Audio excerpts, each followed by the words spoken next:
Carter Hutton, former NHL goaltender, joining us on Daily Faceoff Live to go around the league and talk about some crease situations. And hey, Carter, let's go back to last Thursday. No one's reputation has done a 180 harder than Jordan Binnington's, at least up in Canada after his OT performance. But tying it back into the St. Louis Blues now, if you were the Blues and you have Joel Hofer sitting there and you're looking at these numbers from Jordan Binnington and all of a sudden there's all this hype around his name, would you maybe look to cash in on that? Yeah, you never know what Doug Armstrong's thinking, right? He is a guy that is aggressive and going to help out, and especially on a team that is, I think 5 points out of the playoffs at this point. Doesn't really seem like this is the year they're going to get it done. And with all the talk about their captain, Braden Shen, being moved, who knows if Bennington is a guy that could get moved out. But the problem for me right now in this market, I know this is usually my time of year near the trade deadline, is there's just not a lot of teams that need guys, right? This is a market where all the teams that are in kind of have their guys, or there's potential of talk being moved, but Jordan Binnington proved he can win in a big segment. Yes, it's a short tournament, but at the same time, if you put him on a good team, he has enough in the moment mental capacity to manage it. And what an impressive performance. So I think it'll be interesting to see what happens. And I also believe that in St. Louis, Doug Armstrong believes in Dave Alexander, the goalie coach. He did wonders with me. He's done wonders with every guy he's worked with. He brought him to Team Canada to be the goalie coach. I think he believes in him more than he believes in his goalies in a sense. I think Dave Alexander can be the guy to manipulate them and help them and grow them into goalies. So I think Doug Armstrong, kind of holds the keys to the castle here as we move forward. If you were, like you mentioned, there's just not a lot of teams out there who need goaltending, and I would imagine the price from St. Louis would be high, but is there anyone out there who you look at and like, you know what, if anyone's going to pay the price, it should be them? You know what? I guess a guy for me, and I don't know where they fit right now, and I know Frank had kind of chatted about John Gibson, but I also just think like he's only 31 years old, and I think when I think of John Gibson, I think he's 35, 36. It feels like he's been in the league forever, so he is a guy that still has a lot of value, right? He's got a .916 save percentage. He's played very well. Again, I just don't know what team is going to go get him, right? There's obviously the talk about Edmonton, but I don't know how they make that work. And the fact of the matter, if it is, it might have to be a whole swap. And when we look at this, the lineup throughout the board, I think Colorado was the team that really needed a guy, and they went out and did a full reno early in the season, adding Wedgwood and Mackenzie Blackwood. So it'll be interesting to see how this year plays out, especially with the limited amount of teams that really need a go-to guy. Yeah, I'm just not seeing a big goalie market, Huts. And I think the other question that I have for Gibson is what he's done this year sustainable? He's had some really tough years the last few years and then pops up with this 916, 915 this year. Can he repeat that year over year? Is he still that good? Yeah, Frank, that's the thing for me. I don't know if it's more just because he's in the backup role now, right, where Dostal has really taken the keys to the castle and he's run with it. So for me, it's the fact of the matter is he still a number one guy, right? And as you start to age 31, I went through this myself. When you kind of get past that 31, it gets harder every day. It seems like, it's more of a grind, especially at the NHL level.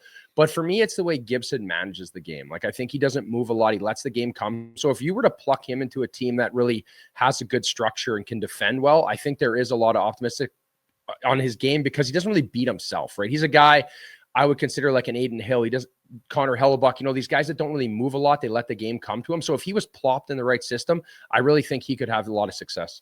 Yeah, just the cap hit and still the term that's in the way of Gibson.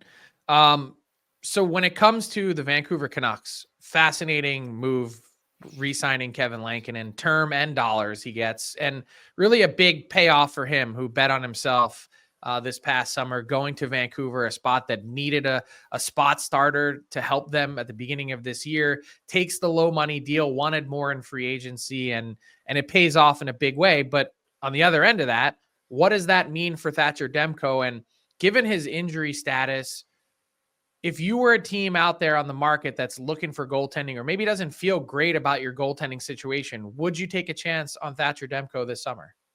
I think you'd have to, right? He still is an elite guy. Obviously, I think it just shows the trust that they have right now with Thatcher Demko is very low, right? His injury bug, it's been on him, especially after a summer of rehabbing, still coming back and having the season he's had.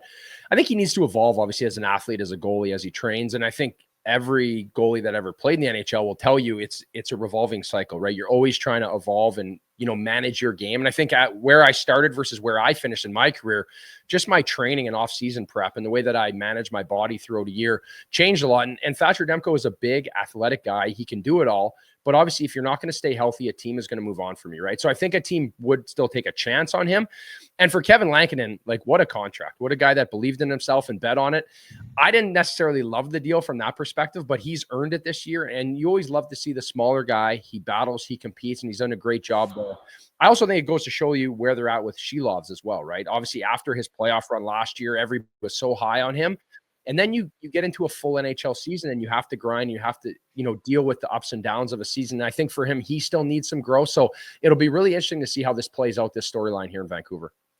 Just one more on Demko quickly. If he does become available this summer, it's such a high risk, high reward thing. Because on one hand, you could get a guy capable of, ripping off a 920 for a season and playing 45 games. But is he going to play 20 games if he gets hurt, right? What about a team like Pittsburgh? Is that the dumbest idea or the best idea? I feel like they're a team who could stomach the high risk, high reward just where they're at. Like, he plays great, you maybe get in the playoffs. He plays bad, how much worse is it? Yeah, I think there's a chance there too. And I think like with Tristan Jarry kind of being moved on from there, there's another guy that when he comes looking for a contract, if you can get him at low dollar, I think there's a lot of value in Tristan Jarry. Just the fact getting out of where you started sometimes is so important for goalies, right? I saw this a lot when I was in St. Louis with Jake Allen. You're kind of the anointed one. And then all of a sudden you're in that market and it doesn't go as planned. Other guys surpass you. And there's a lot of pressure that folds in on, Demko and Jarry, these goalies that have been in that market. They've been drafted to be the next one. So I think there is value in it, but again, it's risk reward, right? And a guy like that, I think teams will take a chance on, but I'm sure they're going to do their due diligence before they get to him. Man, my brain is exploding just hearing that. Let's say they can't or don't buy out Jarry. All of a sudden, you bring in Demko. You've got $11 million in goalies at some point, if Demko is hurt, that can't play. Yeah, that obviously that wouldn't work in that sense, right? So it'd have to be something you could move on from. But you're the numbers guy, Frank. I'm just the goalie. If I were a team like the Flyers, that'd be who I'd be calling on Demko to say, hey, we don't have a goalie. We have nothing up and coming in our system aside from Sam Ersson here. Let's take a flyer on this guy and see if we can, at least rebound from that position perspective and maybe check one of those boxes. Yeah, and I think there's value there too, right? Especially with Sam Ersson, the way that he played, in that tournament. Yes, he only got one game, but it is a big stage. I think that's got to be assuring for Tortorella watching him, being on the other side of the bench, probably being a little upset that he needs that from him during the regular season. And again, there is just growth and experience, I think, as these guys move on in the NHL. And for Demko, you have to find a way to stay healthy, right? Especially if you're going to be a starting guy and you're going to carry the mail here in the NHL. What if this knee injury never heals? What if it's just, this is the new normal for Thatcher Demko, and we're all sitting here going, man, that's really tough.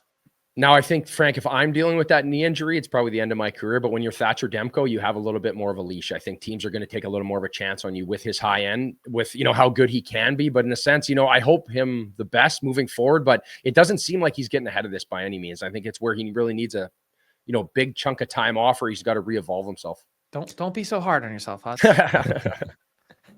You can find Carter Hutton on the Starting Goalies tab over at dailyfaceoff.com with Starting Goalie Show, and next week on our Deadline Show as well. Carter, look forward to that, and thanks for popping on. Yeah, thanks, guys. What's up, hockey fans? If you enjoyed that video, then you need to be hitting the subscribe button right here at Daily Faceoff. Exclusive interviews and analysis from our hockey insider Frank Seravalli, fantasy updates from Brock Sagan, and a daily live show at noon Eastern, Monday through Friday. You don't want to miss any of the fantastic content, so hit that subscribe button.